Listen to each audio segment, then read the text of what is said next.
So I guess whenever it comes to this time of the year, we get a little bit antsy, a little bit anxious. We're going to have people at the table, or we're going to be at somebody's table. And it's going to be this late night and all the things that we have to do. I remember that we used to have somebody who came to our Seder, and they used to come armed and ready with multiple books and post-it notes, and you just knew when you saw that coming, you just knew this is going to be a long business because they had all of what they were going to throw at us. But I think that some people, when it comes to the Seder, they're so bent on making the Seder meaningful that they don't necessarily stop to think who they're making it meaningful for.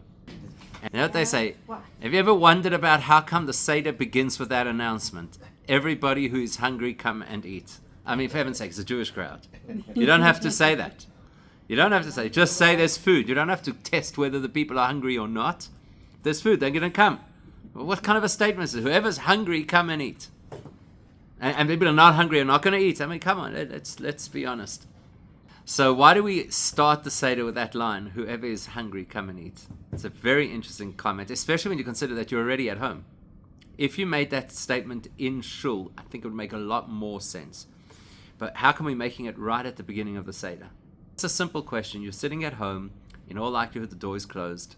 In Joburg, the door and the security gate and the outside gate are all closed and locked, and the security fence is on.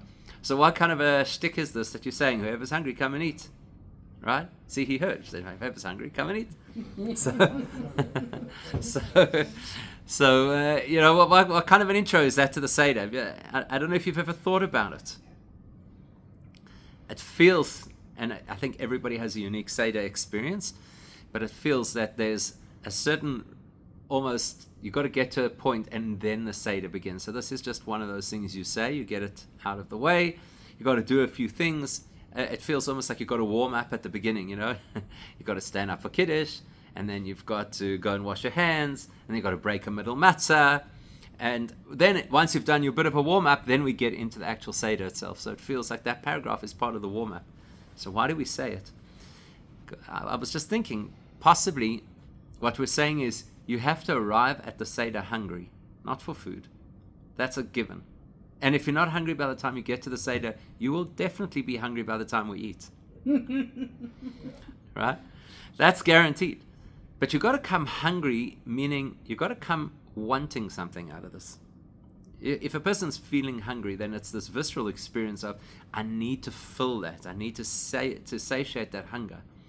And I think if a person comes to the Pesach Seder and it's blasé and we know exactly what's going to happen, and they're the certain characters who are at the Seder table and they're pretty much there every single year, and this is the person who's always got a lot of insight, and that's the person who's got a good voice, and that's the person who has a bit of a cynical approach. You know, you kind of know the cast of your Pesach Seder before you start. If it is a little bit blasé, then you can't expect that the Pesach Seder is actually going to talk to you. But if you come and you feel a little bit hungry, like I'm looking for something different, I'm looking for something unique, I'm looking for something that speaks to me perhaps differently to last year, because I'm different to last year, and my experiences have been different in this past year. So if I'm hungry, if I'm looking for something, I feel like there's some kind of a gap that I need to fill, then probably you have a better chance of, you know, having a meaningful Pesach Seder. That was a bit of an aside, because what I was starting to say before is something struck me this year that I had never thought of before. And that's exactly the point. If you come to the Seder and you don't have at least one thing that you had never thought of before, or at least one thing that's a little different to how you've done it in the past, then you can't really expect to have a really uplifting experience. So it just struck me that the Pesach Seder actually sets us up for what we're supposed to be doing at the Seder. Not necessarily right at the beginning. Sometimes you have to get a little bit more into the story. Some of the surprises come when you don't necessarily expect them. And it's got something in it that really should orient us in the way that the Seder is supposed to go. But before I tell you what it is, and hopefully it will be a gateway to multiple things that we can speak about, but before that, I'm just looking around the table and I'm familiar with some of the nature of some of the Seders that some of you participate in. There is a lot of creativity that goes into a modern Seder. I think a lot more creativity possibly than they used to have in other times and other places. let's not be dismissive of how it was in the past, because, for example, in certain Middle Eastern Jewish communities, at the Pesach Seder, they used to take the youngest child and they used to give him a sack with matzah, and he used to hold the sack over his back, and he would go out of the house and he'd have to wait outside for a period of time, then come knocking on the door. And then they would say to him, "Who's there?" And he would say, "It's Israel." And they would say, "Where are you coming from?" And he'd have to say, "From Egypt." And then they'd say, "Why are you here?" And it was this whole interactive play that used to happen. So don't dismiss the creativity of people in the past. I mean, after all, let's be honest, they did come up with all these games, like hiding the afikomen and drinking 4 cups of wine, which, to be honest, you could really turn into a game. People who are more predisposed to drinking games, you could really turn this into a thing, because you could start by saying there's a requirement of how much wine you're supposed to drink and the fact that you're supposed to drink it in one shot. So you could become very firm about this and say, you didn't do it properly, it doesn't count, start again. So there is a way that you could turn it into a drinking game. Can you have a funnel? In Chabad we have a funnel at the Pesach Seder. I've never been to a non-Chabad Pesach Seder in my life, but at Chabad there's a funnel at the Pesach Seder. And I would assume that most people have a similar thing at their Pesach Seder, because at the end of the Seder, you've got to put the wine from Elijah's cup back into the bottle. So you've got to have a funnel. So there's a lot of creativity, and I think with all of that creativity that goes around the Seder, most of the creativity is focused on the children, right?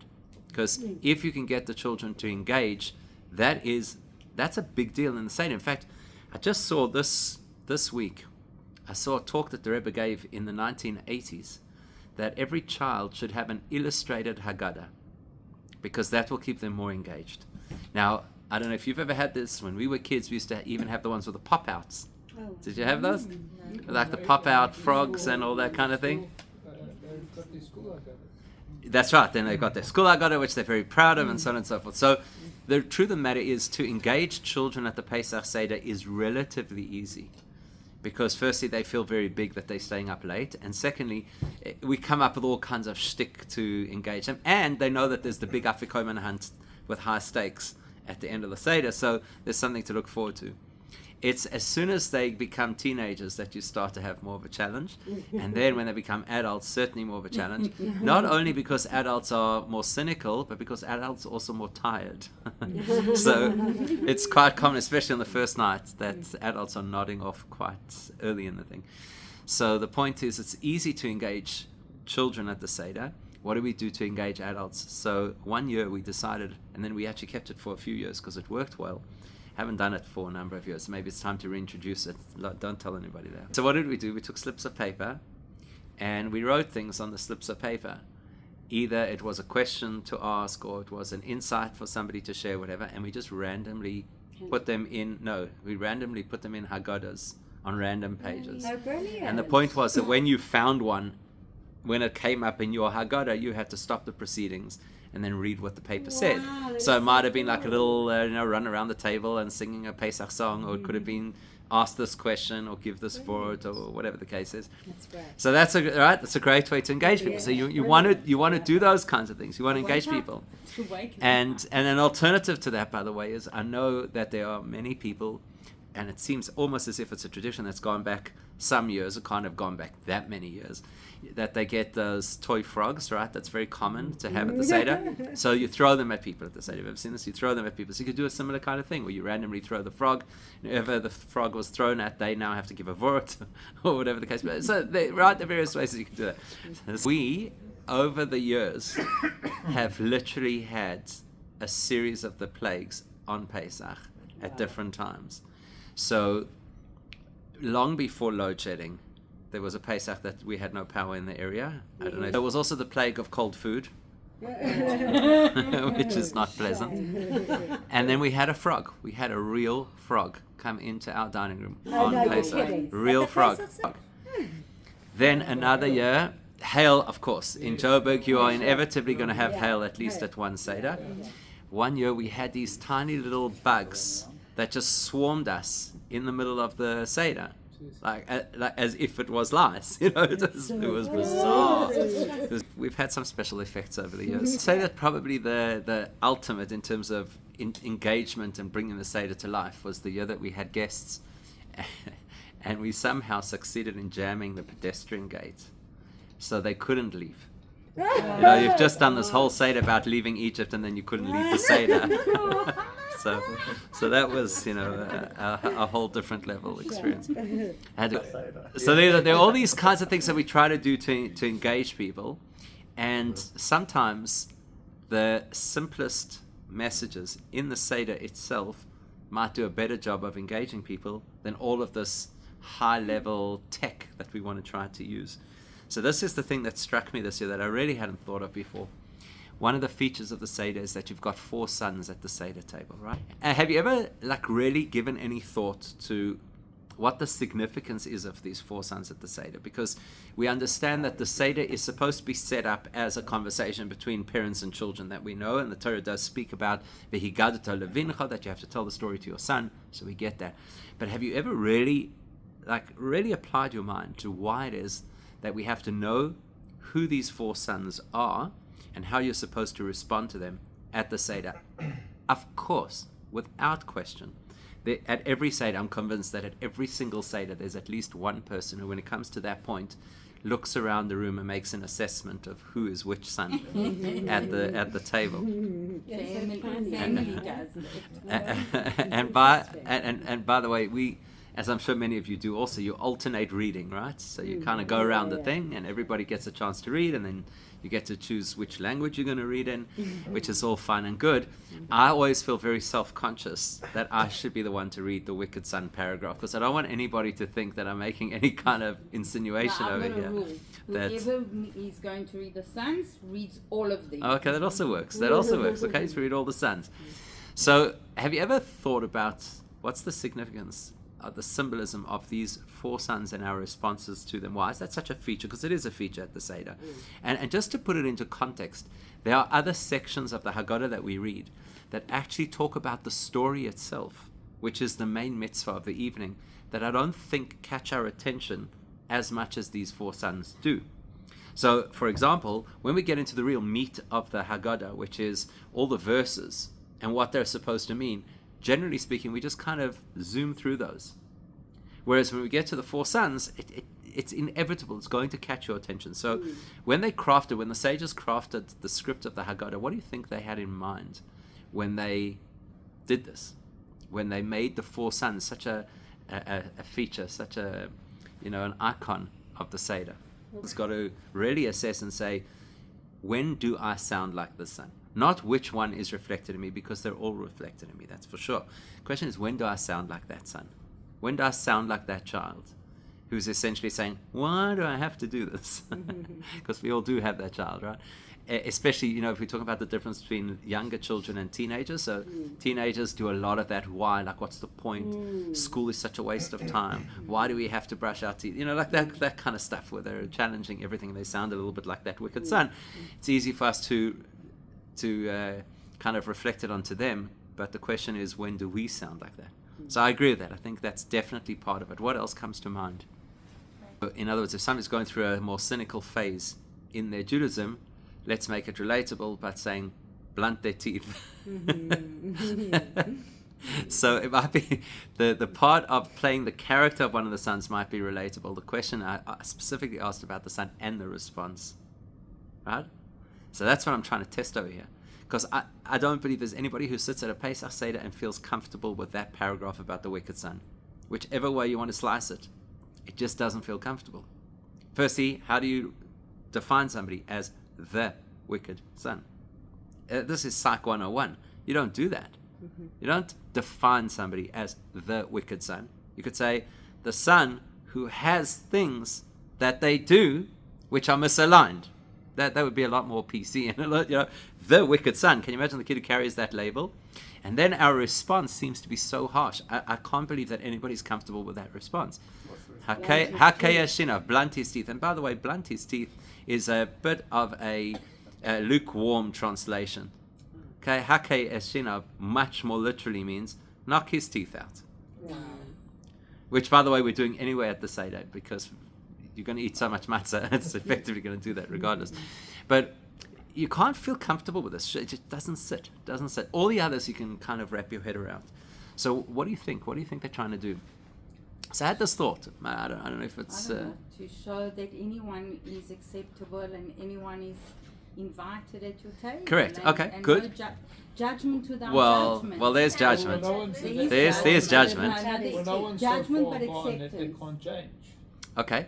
Now let's just throw that out for us. I don't want to go down another rabbit hole, but I'm going to throw it out for a second because there is a famous talk that the Rebbe speaks of the fifth son. So you'll ask, well, how could there be a fifth son if he's not mentioned at the Seder? Well, that's exactly the point. He's not there.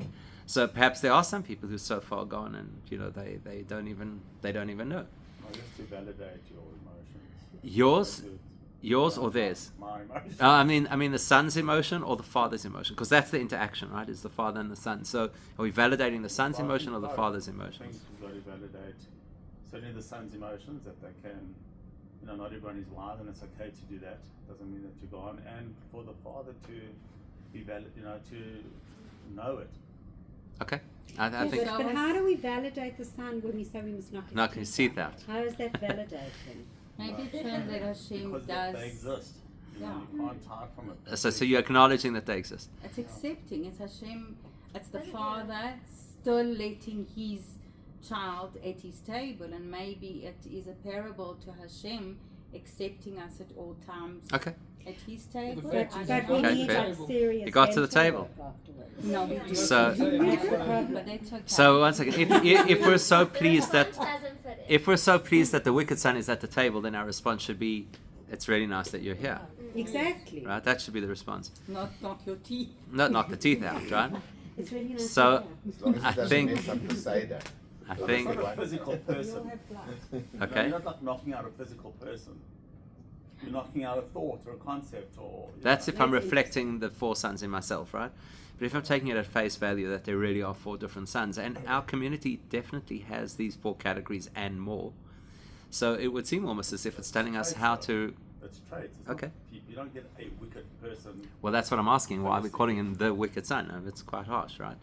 Okay, fair enough. I'm willing to. Where they are in their life at that stage. At that stage. So- Fine, I'm happy with that. It's more about the father. Ah, thank and you. His challenges. Thank you. That's And what- exactly the point. Maybe it's not about the son and it's about the father. That's exactly the point. Yeah. Exactly. So that's what struck me this week is it's setting the tone for the Seder, because what very often happens at a Seder, if you're the person running the Seder, and I can tell you from the experience both of being the person at a Seder run by somebody else, and then many more years of being the person running the Seder, it's very easy to fall into the trap of defining the Seder as I would like it to be, and everybody at the table's got to come along for the ride, like it or not. And essentially what's happening here, the Haggadah is reorienting us to say, that's actually not going to work. You have to appreciate that who's sitting at your table will be people, some are completely aligned with you, like the wise son, and some of them are going to be completely misaligned with you, like the wicked son. To the extent that your response to them is that you're going to want to like literally sock them in the face, kind of thing. Like, why do you do this every single year at the Seder, or at this particular point in your life? You're going through the stage where you just, whatever we say black, you say white. Why do you have to be like this? Or it could be that individual at the Seder who's fairly simple, and you kind of dismiss them and say, well, they're not going to get the wealth and the value of what I have to offer anyway.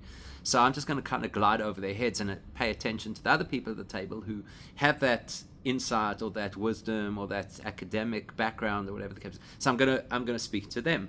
Or there might be the person who just sits there and has absolutely nothing to say, and you think, great, that's fantastic. They don't bother me at all. They just sit there quietly in the corner munching on their matzah, and everything's perfect. So it seems as if the Seder is telling us right at the beginning, get out of your head. Because this is early on in the Seder process. So if you want to make your Seder engaging, the very first step you have to take is get out of your head. If it's engaging for you, that doesn't mean a thing necessarily to anybody else at the table. So you've got to have a sense of who's at your table. And you have to have a sense of where they live. And you have to have a sense that where they live might be altogether different from where you live. and you have to be able to talk to them, right? So, for example, that's because we're also fixated right now on the wicked son, right? Because it is the most jarring part of the Seder. It really is. Although maybe for some people it's jarring to hear about all the death and destruction. But for us, it's a very uncomfortable truth to know that there could be somebody in my family who's my flesh and blood who fits into that category. Could be a very difficult thing to wrap our heads around. And then the Seder seems to give us such a harsh response, knock out his teeth. Now, there's a classic interpretation of it, which we'll look at for a second, because I think it just gives us perspective. And then there's another interpretation, which I think is also valuable just to keep in mind. And this is a good starting point for an engaging Seder, is the starting point of getting out of my preconceptions or the things that I need to work in a particular way for this to be a good Seder. You know how it is when we were kids. So the morning after, I don't know how it is in regular shuls, but in a very frum community, the morning after the Seder is mega competition. How was your Seder? It was amazing. What time? That's the big question. What time did you finish? Yeah. That is, if you want bragging rights, at 4 a.m. because you only started at. They only started late. Yeah, exactly. Yeah. So it was a real competition. Big competition. It's a big competition. It's a big competition. And I remember often feeling, I already felt inadequate because most of the kids my age were children of rabbis. So I already felt inadequate, like they were doing all these fancy things that they said. And then they had these Sidorim that went to who knows what time. Don't you have And to finish by midnight? only the Afikoman. There's nothing to stop you talking for the rest of the night. Remember When you finished it out. remember the other story that you have in the Haggadah about the rabbis who went until their students had to tell them that it was time for Shema? That's later than dawn. That's a few hours after dawn. That's like the bar. That's what you're supposed to be aiming towards. And there was a year, I can't remember exactly how many years ago it was, but there was a year where a few people from the shul on the first night of Pesach came after their Seder to our Seder, and we ended up having like this informal continuation of the Seder for a few hours, which was really, really nice.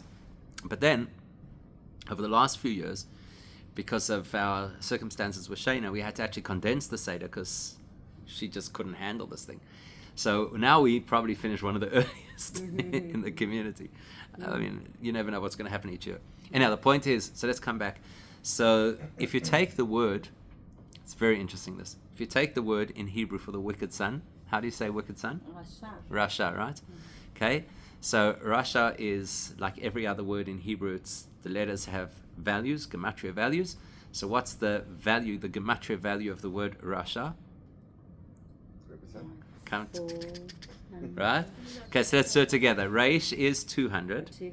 Shin is 300. And Ayin is 70. So 570. Okay? Now we say we've got to knock out Shinav. You got the calculator coming out. No, I'm writing a note. So now you got the word Shinav, which is the teeth, his teeth. That's Shin, which is 300. Nun, 350. Yud, 360. Vav, 366. Now who's good at arithmetic over here? 570 minus 366 will leave you with a total of 204. Okay, what is the gematria value of 204? Gematria value is the word tzaddik. Oh wow. Tzaddik. So if you knock his So you got to no. You've got to knock out. Sense into him. You've got to knock out whatever that barrier is between that person and who that person could be. That's really the message. And that's why it's teeth, because teeth at the end of the day replace themselves. It's not a part of the person that's like a vital organ, right? Something that you can, it's something you can remove from a person, which brings me to the second point. Very interesting. So in the Gemara, there are times in the Gemara where the rabbis say things to each other that feel quite insulting. When it's in the heat of a major argument, they might say something which is quite insulting. So one of the insults that appears a number of times in the Talmud is they call somebody shinana. Shinana means you've got a mouth full of teeth. In other words, you're talking rubbish, basically. That's. I mean, it's a little bit more respectful than that. So the implication is that when somebody's got a mouth full of teeth, that implies that they're saying things that are not aligned with the truth, and possibly not even with their own truth.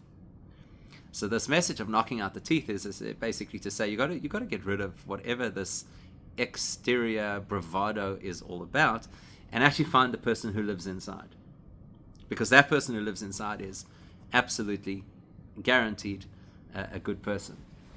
So this is part of getting out of our heads.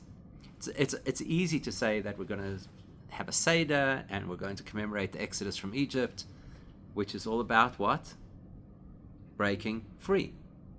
Everybody will tell you. You can go to any website today, you could listen to any podcast, any shiur. Somebody is going to tell you that that Pesach is about breaking out of your personal Egypt, right? Come on, let's be honest. How many times have you heard that? To break out of your personal Egypt. And if the person is a little bit more pedantic, they'll tell you, because the word Mitzrayim comes from the word Meitzar, which is a constraint, and so you've got to break out of your own constraints. That's all very well. The question is this: what is our Egypt? Where is our Egypt? What does it mean? I know that at the moment, a lot of people who came home for Pesach from Israel literally had to get out of Egypt to get here this year, because that was the only route, right? You had to get from Israel into Egypt, out of Egypt, and then you got here. So maybe they fulfilled their obligation, right? They fulfilled their obligation, did the full Pesach thing in preparation, anticipation. But I mean it seriously. We've heard this word so many times. Let's pause for a moment. What is my Egypt that I'm supposed to break out of, that's supposed to be so liberating, that's supposed to be so transformational? What is my Egypt? Isn't it like being limited by your thinking? Like, so limited thinking. Okay. It's So- particular to any person. Okay, so in other words, every It's person could be different. going, not only every person, but could also be at a particular time. So Yes. my Egypt is not necessarily a constant, right? It could be that this year what I'm grappling with is completely different to what I grappled with last year. Quite possible. But I want to drill down on this idea of your thinking. This is a fascinating thought. What is the greatest gift of being human? Free choice. Okay? Do we give the recordings or don't we? Okay, choice. And how does a person come to make a choice? Deciding between. You have to have a bit of seichel, right? So ultimately, what is the greatest asset of the human being is seichel. Because with a seichel, I can make a choice. And with a seichel, I can innovate. And with seichel, I can find a way around a problem. What is the greatest liability of a human being? Seichel. Seichel. Seichel. It's the great paradox of being human. So, for example, a predator does not have to make a moral choice whether or not to attack an animal. You don't need the seichel that goes with that, so you don't have the dilemma that goes with it. So it just knows, I need to survive, and this is the way I was created, and I don't have an alternative option, so this is what I do. Whereas a human being has both the gift and the liability of intellect. So what is Egypt? What is my personal Egypt? It's my mind. My mind is my personal Egypt. It potentially is my personal Exodus as well. But usually it's my personal Egypt. Now let's analyze that for a second, just understand exactly what that means. Let's understand it. So, first of all, is there any other living organism on this planet that could become an atheist besides a human? No. No, right? Why not? Because they don't understand. Because you need seichel to reject God. That's the fact. And that's why very often people who are highly academic people grapple a lot with things like faith. Because seichel is a liability. So, and that's why very often simple people intellectually or maturity-wise, so children, they don't have these issues with like trying to understand, how everything is for the good, or that Hashem runs the world, or etc., because intellect is a liability. Now, what that means is, it's more than that. It's not just that we have the ability to make poor decisions or poor analysis, or even come up with toxic thinking. It just means that we become so convinced of our version of reality that becomes our greatest liability. That becomes our greatest Egypt. We are so consumed by our own perspective and our belief in the truth of that perspective that it blocks off 99% of opportunity for us. It's a fascinating thought. So let's just use a few examples just to illustrate this for a moment. Let's use a few examples. So example number one of my favorite examples. Do you know the story of the Thanksgiving turkey? No. Okay, so I'll tell you the Jewish version. The Jewish version is the Kapporas chicken.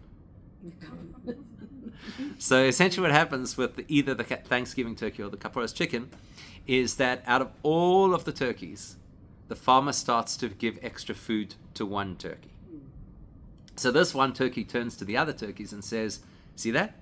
The farmer loves me more than he loves you. Because he's giving me more food than he's giving you. And with every day that passes, that turkey becomes more and more convinced of how much the farmer loves him. Which basically means, at which point in that turkey's life does that turkey feel on top of the world, feel most loved, feel most valued? When? Just before he's Just before he's killed. Just before he's killed. Because that's what happens. Now, of course, turkeys don't think that laterally or that deeply. But ultimately, that's a great parable for how humans are. That we're the most convinced of something the moment before it goes pear-shaped. Is it not ego? No, it's intellect. That is intellect. That's the way the human mind works, because the human mind looks for evidence of its thinking. That's how the human mind works. It looks for evidence, confirmation bias. Right? It looks for evidence of its thinking. So the greatest trap for a human, the greatest Egypt for a human, is the belief that what I understand is correct. So I sit down at my Seder, and I know exactly how the Seder should work. I know what's good. This is the way to make the best Seder in the whole world. Everybody's going to be engaged. Why? Because these are the things that speak to me. And that might be the greatest way to disengage everybody from the Seder. So what do we do right at the beginning? We do this exercise where we say, look around your table. And you're going to see that at least 3/4 of your table are not on the same page as you. And some of them might be on the opposite page to you. So you want to identify yourself with the wise son. And there may well be somebody at your table who identifies with the wicked son. In other words, the whole reason that they're there is because they get a kick out of challenging what you believe, or, challenging the time frame that you're working on. I used to, when I was a kid, I had one uncle who used to come to the Seder, and he came very much against his will. And in those days, I was in primary school, but my primary school Hebrew was better than anybody else at the table because they had not grown up frum. So whenever it got to the busier parts of the Haggadah, he always used to say, let him read. So I used to read. No, I'm kidding. So how do you handle it? Okay, no. So here's the point.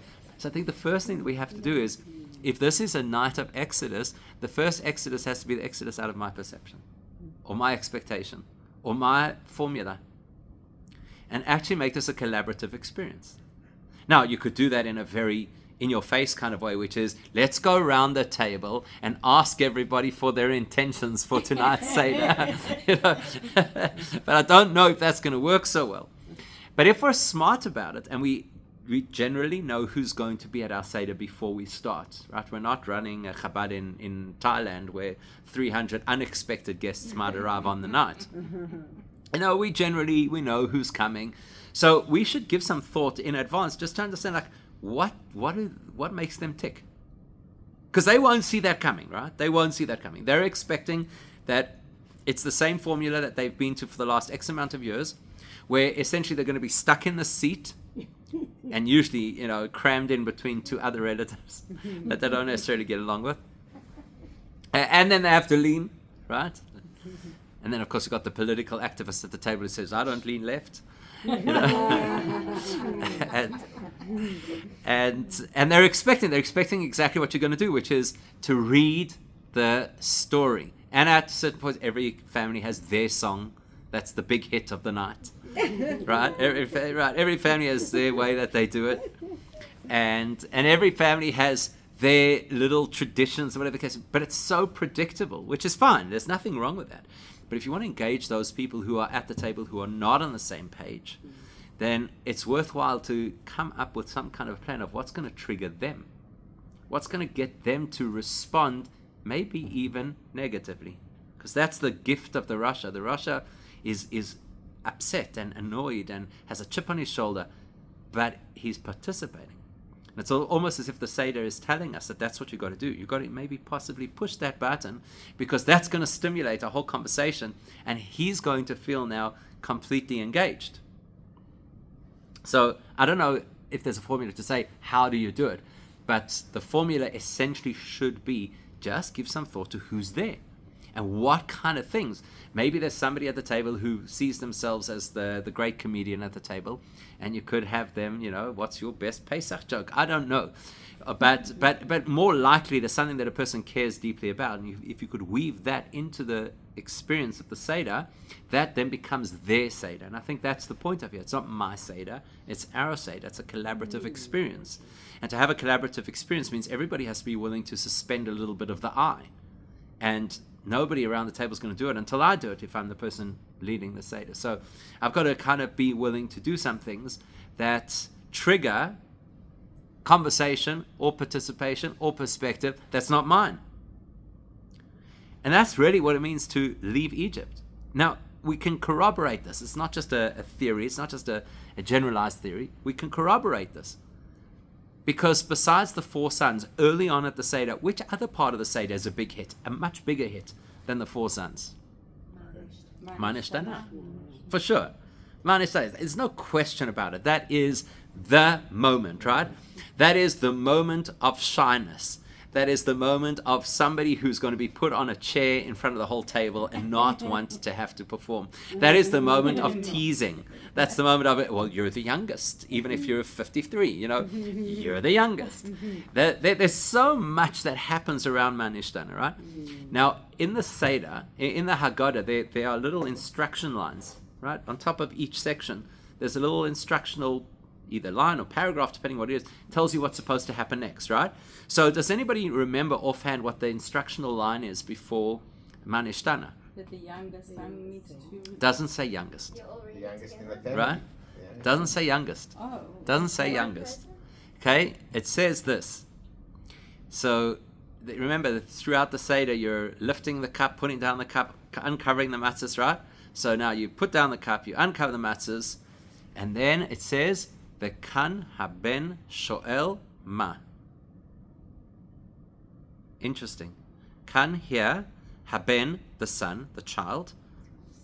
Shoel asks ma, not manishtana. It's very interesting. But Ben's only a boy. Yeah, but the whole theme of the Seder is built from the verse in the Torah that says, speak to your son. That's why. This is not a gender-specific thing. It's just, it's built in the... But the vort over here is, we're about to start the Seder. How are we starting the Seder? We want questions.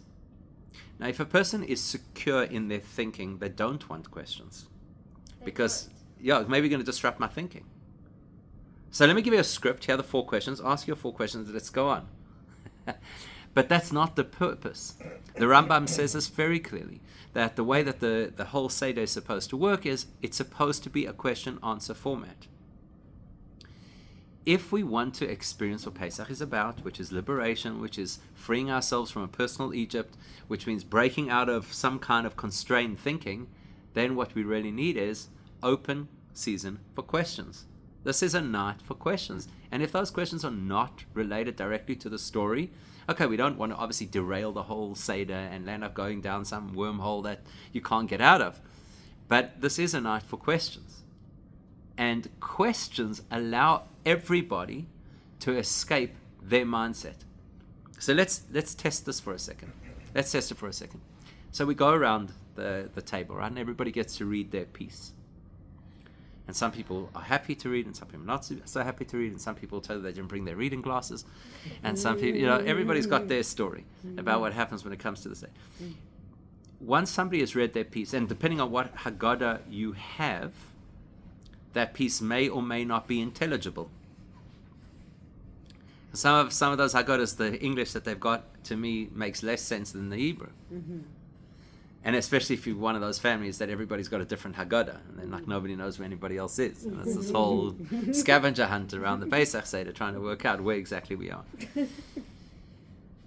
But imagine if you invite every person to say, when you read your piece, why don't you ask a question?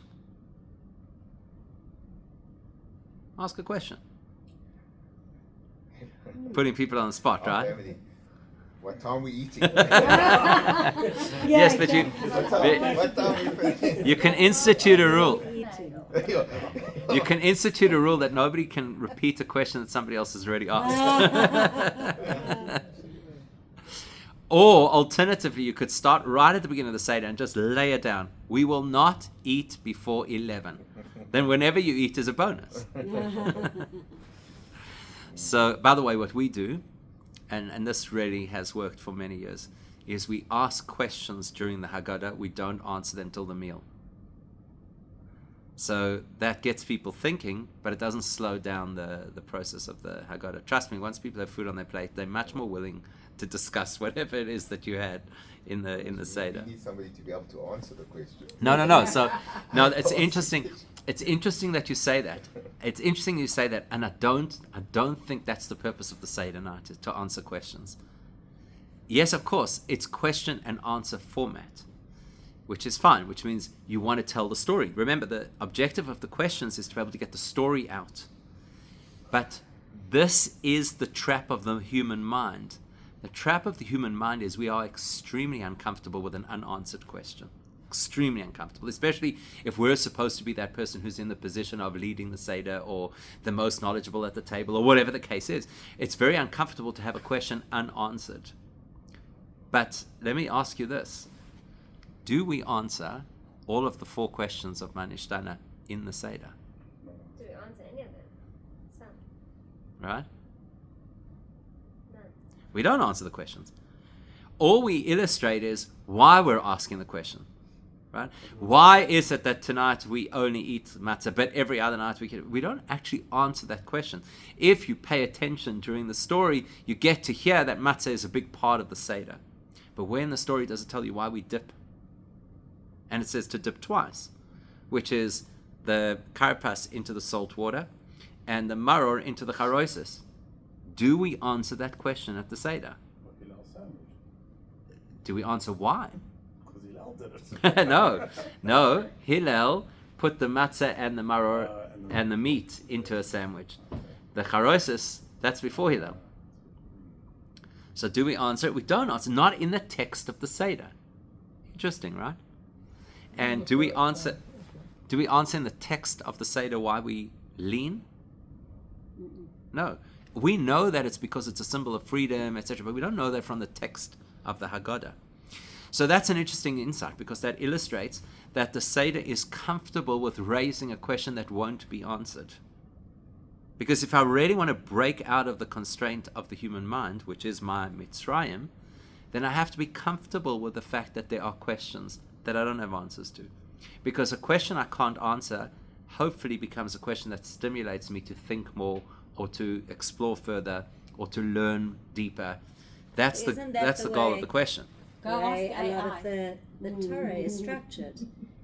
You know, things are very cryptic. Absolutely. Nothing is straightforward. Absolutely. And when you learn Gemara, how often do you not arrive at an answer? Right? Because Judaism is not about providing answers. Answers really mean that you've now closed the book, that you've now ended the journey, that you've effectively locked yourself back into your new Egypt, which is much nicer and more comfortable than your previous Egypt. But the minute it's locked, it's a new Egypt. It's literally like finishing the Seder and you can't get out the gate. So, what's that? But every time you answer or lock in a question, with an answer, there's another question. Only if you're open to it. And that's the magic of Judaism, is that we encourage questions, because not every religion does. You know, we don't have dogma. We have very specific rules, and you're expected to follow those rules, and you're expected, not only entitled, but you're expected to question those rules simultaneously. Not because questioning means you're going to second guess the process, because questioning is going to open your mind. Now, here's the thing about questions. There will always be, what's that? It gives you the more what you're hungry for. Exactly. Which is how you start. Exactly. How Or much it creates time your if you're appetite, right? hungry, correct. It creates your appetite. Yeah. So you feel hungry. Exactly, 100%.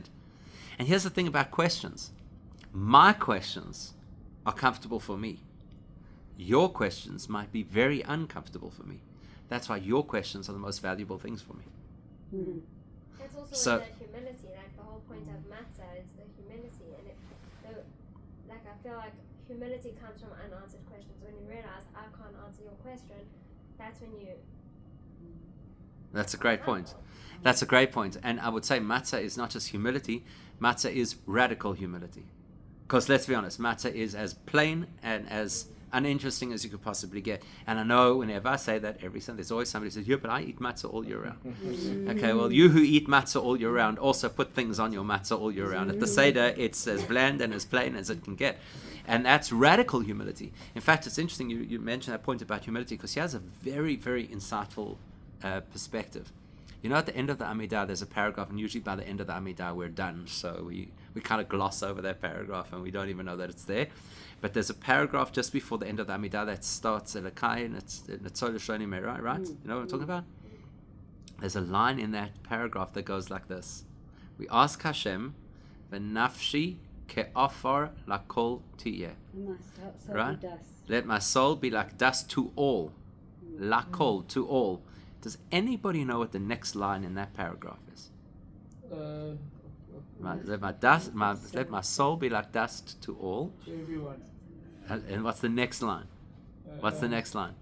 Say it in Hebrew again. What is that in Hebrew? V'nafshi Let my soul be ke'afar lakol tiyeh. like- Pesach libi b'sor yosecha.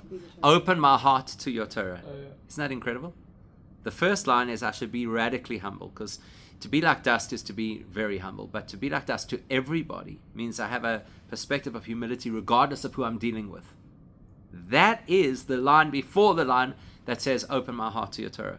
Because if I want to be able to truly understand what Hashem is teaching in His Torah, I need to have that radical humility to be open, not just to be open to what Hashem has to say, because that's what you'd expect, but to be open to hear what everybody has to say. Not because everybody's right, not because I have to take everybody's perspectives on board, but I can't be dismissive of another person's perspective, because who knows, maybe they actually hold the key to the truth that I'm looking for. So there I sit at my Seder, and I've got to, before I start, I've got to say, that wicked person who I want to knock their teeth out, I actually have to deal with them. I actually have to engage them. I have to hear what they have to say, and I have to have a response for them, even if it doesn't satisfy them. But if I'm not willing to hear them and I just want to shut them down and dismiss them and say, every year you're on with the same thing about what time do we eat, then I've actually locked myself out of the experience of the Seder. But you don't have to answer them. I don't have to answer the question, and sometimes the worst thing to do is to answer them, right? So to what's that? You got to be willing to hear. Correct. To acknowledge them, to validate them, which you said at the beginning, right? To validate them, that I have to, not to validate every argument they have, to validate them. Their existence. That's their existence, their perspective, their reality, their history, whatever pushed them over the edge. To validate that, absolutely. Not to pander to them, not to modify the Seder to suit them. That I don't have to do. I don't have to. There's a Seder. That's why it's called a Seder. Seder means it's got a very specific way that it runs, very specific order in which things happen. But I don't have to swallow somebody up in the Seder so that they have to lose their identity for my Seder to work. I need to be able to Isn't that have them what as a we want participant. from Hashem? To acknowledge us and to value us and to hear us 100%, 100%, and two ways. no, not only that. To Yeah. the other way, that Hashem sets the tone for us, because Hashem does acknowledge us, validate us. You know, we have this chip on our shoulder, we have this issue, this kind of projection of ourselves onto Hashem, believing that Hashem is as judgmental of us as we are of others, which is not true. And we should flip the script and say we need to be as accepting of others as Hashem is of us. So it's not that when we're accepting of others, then Hashem will accept us. Hashem is accepting of all, and therefore so should we. So how can I be close to Hashem on this journey, this exodus at my Seder, if I'm dismissive of this one because they used the wrong language, and dismissive of that one because they've got ants in their pants, and dismissive of that one because they arrive late to the Seder because they're hoping to just get the entire, whatever the case is. how can I say I'm really on a journey of Exodus? So the real challenge of a Seder is to engage the people. And the real challenge of engaging the people is to let go of self, which is humility, which is what Pesach is all about. Not being trapped in the constraints of my own head. There you have the template of what a meaningful Pesach Seder is.